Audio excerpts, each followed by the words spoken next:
കേരളത്തിൽ കളിക്കാൻ മന്ത്രിതലത്തിൽ ചർച്ച തുടരുകയാണെന്ന് Argentina.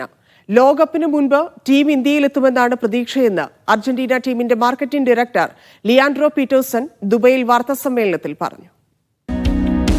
Lulu financial holdings Argentina ടീമുമായി ധാരണാപത്രം ഒപ്പിടുന്ന ചടങ്ങിന് ശേഷം നടന്ന വാർത്താ സമ്മേളനത്തിലാണ് കേരളത്തിൽ കളിക്കുന്ന കാര്യത്തിൽ ടീം പ്രതികരിച്ചത്. അർജന്റീനയ്ക്ക് അകലെയുള്ള ഇന്ത്യയിൽ, പ്രത്യേകിച്ച് കേരളത്തിൽ തങ്ങൾക്ക് ലക്ഷക്കണക്കിന് ആരാധകരുണ്ട് എന്നത് അഭിമാനമാണ്. അവർക്ക് മുന്നിൽ കളിക്കാൻ കഴിയുന്നത് സന്തോഷമുള്ള കാര്യമാണ്. അടുത്ത ലോകകപ്പ് കളിക്കാൻ മെസ്സി ശാരീരികമായി ഫിറ്റാണെന്നും ലിയാൻഡ്രോ പീറ്റേഴ്സൺ പറഞ്ഞു. India, middle east, Philippines, Malaysia തുടങ്ങി 10 രാജ്യങ്ങളിൽ അർജന്റീന ടീമിന്റെ ഫിൻടെക് പാർട്ണറായാണ് ലുലു ഫിനാൻഷ്യൽ ഹോൾഡിംഗ്സ് കരാർ ഒപ്പിട്ടത്. കേരളത്തിലടക്കം അർജന്റീന ടീമിന്റെ മത്സരങ്ങൾ സംഘടിപ്പിക്കാനുള്ള സാധ്യതകൾ ചർച്ച ചെയ്തു വരികയാണെന്ന് ലുലു ഫിനാൻഷ്യൽ ഹോൾഡിംഗ്സ് സ്ഥാപകനും MD-യുമായ അദീബ് അഹമ്മദ് പറഞ്ഞു.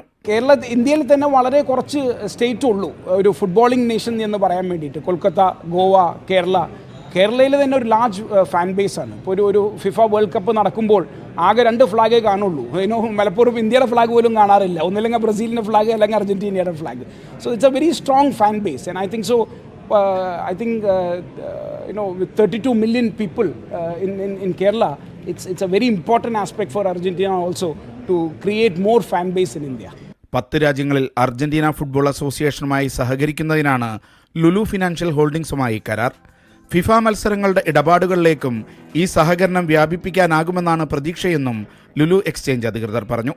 അർജന്റീന പരിശീലകൻ ലയണൽ സ്കലോണിയും ചടങ്ങിൽ പങ്കെടുത്തു. Media 1, Dubai.